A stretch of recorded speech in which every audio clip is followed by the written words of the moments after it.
Hello friends, అందరికీ నమస్తే అండి. Welcome to our channel. రైతు సోదరులందరికీ కూడా ఒక ముఖ్యమైన అప్డేటెడ్ ఇన్ఫర్మేషన్, అన్నదాత సుఖీభావ పథకానికి సంబంధించి ఒక కొత్త లిస్ట్ అనేది రావడం జరిగిందండి.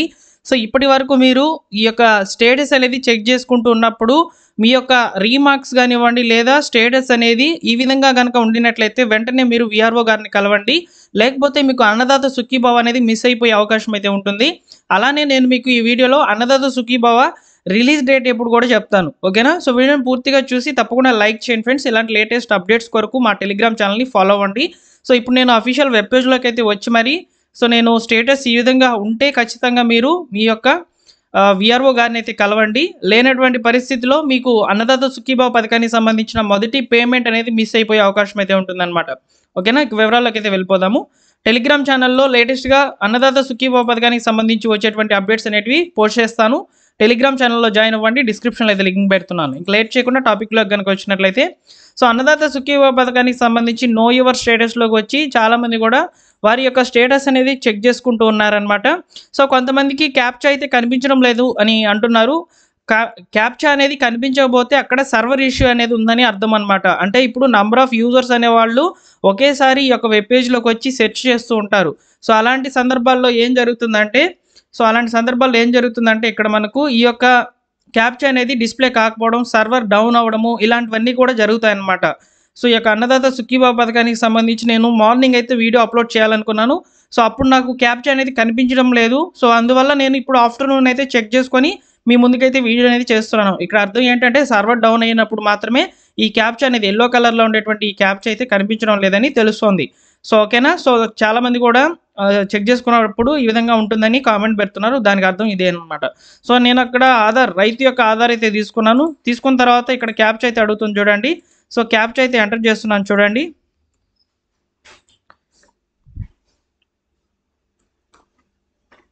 సో క్యాప్చా ఎంటర్ చేసి సెర్చ్ మీద క్లిక్ చేయగానే సో రైతు యొక్క డీటెయిల్స్ అన్నీ కూడా రావడం జరిగిందనమాట. ఇక్కడ చూడండి రీమార్క్స్ అనేది ఒకసారి మీరు ఇక్కడ గమనించినట్లయితే, సో రీమార్క్స్ అనేది ఏమైందంటే ఇక్కడ వెరిఫైడ్ అయ్యింది.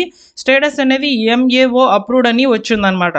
సో రీమార్క్స్ వెరిఫైడ్ అనేది ఎవరు చేశారంటే విలేజ్ అగ్రికల్చర్ అసిస్టెంట్ లేదా హార్టికల్చర్ అసిస్టెంట్ గారు అయితే రీమార్క్స్ అనేటివి ఇస్తారు. అంటే ఈ రైతుకి పొలం అనేది ఉంది, ఆ పొలంలో సో పంటను నడుపుకుంటూ ఉన్నాడు, అంటే చేసుకుంటూ ఉన్నాడు, పంటను పండిస్తూ ఉన్నాడు. సో అని చెప్పని ఇక్కడ విఏఏ వారైతే ఇచ్చారనమాట అప్రూవల్. నెక్స్ట్ వచ్చేసి ఇక్కడ స్టేటస్ అనేది అంటే విఏఏ గారి నుంచి అప్రూవల్కి తర్వాత ఎంఏఓ గారికి అయితే వెళ్తుంది. అంటే స్టేటస్ అప్రూవల్ ఇచ్చేది ఎంఏఓ గారు, అంటే మండల్ అగ్రికల్చర్ ఆఫీసర్. సో వీరి యొక్క ఆధ్వర్యంలోనే మీకు అన్నదాత సుఖీభావ పథకానికి సంబంధించిన పేమెంట్ అనేది రావాలా లేదా అనేది డిసైడ్ అవుతుంది. సో ఈ విధంగా స్టేటస్ ఉంటే నో ప్రాబ్లం, అంటే VAA verified, success, so MAO approved, MAO eligible, ఇట్లా మీకు ఏదైనా ఉన్నా కానీ అంటే పాజిటివ్గా ఉన్నటువంటి రెస్పాన్స్ ఉంటే మీకు ఈ యొక్క అన్నదాత సుఖీభావ పథకానికి సంబంధించిన పేమెంట్ అనేది వస్తుంది. ఒకవేళ అలా కాకుండా రీమార్క్స్లో విఏఏ ట్రాన్స్ఫర్ టు విఆర్ఓ లేదా ఎంఏఓ ట్రాన్స్ఫర్ టు విఆర్ఓ ఇలా కనుక ఉండినట్లయితే, అంటే విఆర్ఓ అని మెన్షన్ అయినట్లయితే సో ఖచ్చితంగా మీరు విఆర్ఓ గారిని కలవాలి.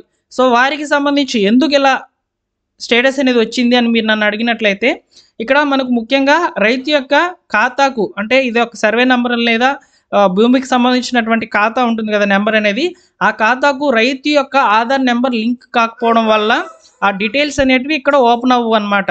సో విఏఏ గారి లాగిన్లో అప్రూవల్ అనేది ఇచ్చేదానికి కుదరదు. సో కాబట్టి వాళ్ళు ఏం చేయాలి, మీరు ఇచ్చినటువంటి ఖాతా నెంబర్ ఉంటుంది కదా, ఖాతా అంటే ఇక్కడ అకౌంట్ కాదు, ఖాతా అనేది రైతుకు సంబంధించి అయితే వస్తుందన్నమాట ఖాతా నెంబరు. సో ఆ ఖాతా నెంబర్కి ఆధార్ అనేది లింక్ చేయించుకోవాలి. ఒకటి ఈ రీజన్ వల్ల ఈ విధంగా మీ యొక్క స్టేటస్ అనేది ట్రాన్స్ఫర్ అయ్యి ఉంటుంది అనమాట విఆర్ఓ గారికి. లేదా హౌస్ హోల్డ్ మ్యాపింగ్ జరిగేటువంటి సమయంలో సో మీ యొక్క డీటెయిల్స్ అనేటివి మిస్ మ్యాచ్ కావడం, అంటే మీ యొక్క ఖాతాకు ఉన్నటువంటి పేర్లు ఇక్కడ ప్రభుత్వం దృష్టిలో ఉన్నటువంటి డేటాబేస్లో ఉన్నటువంటి పేర్లు మిస్ మ్యాచ్ కావడం. ఎగ్జాంపుల్కి పొలాలు పక్కపక్కన ఉన్నటువంటి వాళ్ళు వారి యొక్క ఖాతా నెంబర్కు వేరే పొలానికి సంబంధించినటువంటి వ్యక్తి పేరు లింక్ కావడము, లేదా ఈ యొక్క జియో ట్యాగింగ్ అన్నీ జరిగాయి కదా, సో పొలాలకు సంబంధించి ఆ సర్వేలు అవన్నీ కూడా జరిగినప్పుడు ఏదైనా తప్పుగా డేటా ఎంటర్ చేసి ఉన్నట్లయితే సో ఇక్కడ స్టేటస్ అనేది నాట్ అప్రూవ్డ్ లేదా విఆర్ఓ గారికి ట్రాన్స్ఫర్ చేసినట్లు చూపిస్తుంది అనమాట. సో కాబట్టి ఈ పలు కారణాల చేత అయితే విఆర్ఓ గారికి లిస్ట్ అనేది అప్డేట్ అయినట్లు సమాచారం. సో ఎవరికైతే స్టేటస్ అలా ఉంటుందో వాళ్ళు వెంటనే వెళ్ళి విఆర్ఓ గారిని కలిసి దానికి తగిన చర్యలు అనేవి తీసుకుంటే మీకు ఎలాంటి ఇబ్బందులు లేకుండా ఒక 10-15 రోజుల వ్యవధిలో ఈ యొక్క స్టేటస్ అనేది అప్డేట్ కావడం జరుగుతుంది. సో ఇక్కడ వరకు క్లియర్. నేను మీకు అలర్ట్ అనేది ఇక్కడ వరకు చెప్పాలని అనుకున్నాను. నెక్స్ట్ చూసుకున్నట్లయితే ఈ యొక్క పథకానికి సంబంధించి అన్నదాత సుఖీభావ పథకానికి సంబంధించినటువంటి మొదటి పేమెంట్ ఎప్పుడు విడుదల అవుతుంది అని కనుక మీరు అడిగినట్లయితే ఒకటి గుర్తుపెట్టుకోండి ఫ్రెండ్స్, ఇక్కడ అన్నదాత సుఖీభావ వేరు, పిఎం కిసాన్ వేరు కాదు, రెండు కూడా ఒకటే. రెండు కూడా కలిసి సంవత్సరానికి 3 విడతల్లో 20,000 రూపాయలు అయితే అందిస్తామని చెప్పి సీఎం చంద్రబాబు నాయుడు గారు చెప్పారు. ఇలా చూసుకున్నట్లయితే అన్నదాత సుఖీభావ పథకానికి సంబంధించిన మొదటి పేమెంటు, పిఎం కిసాన్కి సంబంధించిన 20వ పేమెంటు రెండూ కలిసి ఒక పేమెంట్ కింద అయితే రావడం జరుగుతుంది. అది పిఎం కిసాన్ నిధులు అనేవి ఎప్పుడు రిలీజ్ డేట్ అనేది మనకు పిఎం కిసాన్ వెబ్ పేజ్లో అయితే చూపిస్తుందో ఆ డేటే అన్నదాత సుఖీభావ పథకానికి సంబంధించిన మొదటి పేమెంట్ డేట్ అనమాట. సో కాబట్టి నేను పిఎం కిసాన్ వెబ్ పేజ్ కూడా చెక్ చేస్తున్నాను అనమాట. సో ఈ యొక్క PM Kisan web page check చేసుకోవాలనుకుంటే ఇక్కడ మీరు టైప్ చేసి పిఎం కిసాన్ అని ఎంటర్ చేసినట్లయితే వెబ్ పేజ్ అనేది రావడం జరుగుతుంది. సో పిఎం కిసాన్ వెబ్ పేజ్లోకి వచ్చిన తర్వాత డేట్ అనేది చూపిస్తుందండి. ఖచ్చితంగా ఆ డేట్ ఎక్కడ కూడా చూపిస్తుంది అనేది ఇప్పుడు నేను మీకు బ్రౌజింగ్ అనేది చేసి మరీ చూపిస్తాను, చూడవచ్చు. సో ఆ డేటే కన్ఫర్మ్ అవుతుంది అనమాట. ఇక్కడ చూడండి 19th ఇన్స్టాల్మెంట్ వరకు అయితే పేమెంట్ అనేది జరిగిందనమాట. చూసారా, ఇక్కడ మనకు క్లియర్గా అయితే ఉంది. 19th వరకు అంటే 19th ఇన్స్టాల్మెంట్స్ 19 విడతల సాయం అయితే అందించింది పిఎం కిసాన్. 20వ విడతకి సంబంధించి ఎప్పుడైతే డేట్ అనేది కన్ఫర్మ్ అవుతుందో ఆ 20వ డేట్ కూడా ఇక్కడే రావడం జరుగుతుంది.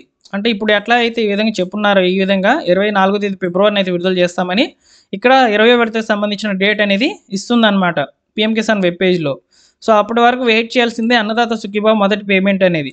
ఈ లోపల మీకు ఏమైనా కరెక్షన్స్ కనుక ఉండినట్లయితే విఆర్ఓ గారికి ట్రాన్స్ఫర్ అయినటువంటి అప్లికేషన్ యొక్క స్టేటస్ కనుక ఉండినట్లయితే వెంటనే విఆర్ఓ గారి దగ్గరికి వెళ్ళి మీ ఖాతాకి నంబర్ లింక్ చేసుకోవడం, అంటే మొబైల్ నెంబరు లేదా ఆధార్ అనేది లింక్ చేసుకోవడము, మీ యొక్క హౌస్ హోల్డ్ మ్యాపింగ్లో ఉన్నటువంటి డేటా అనేది కరెక్ట్గా ఉన్నదా లేదో చూసుకోవడము, అదేవిధంగా ఎన్పిసి అనేది యాక్టివ్లో ఉందా లేదో చూసుకోవడము, కేవైసీ అనేది అప్డేట్ చేసుకుని ఉండాలా లేదో చూసుకోవడము, ఇలాంటివన్నీ కూడా చేసుకోవాల్సిన పరిస్థితి అయితే ఉంటుంది ఆ అప్లికేషన్ వాళ్ళు.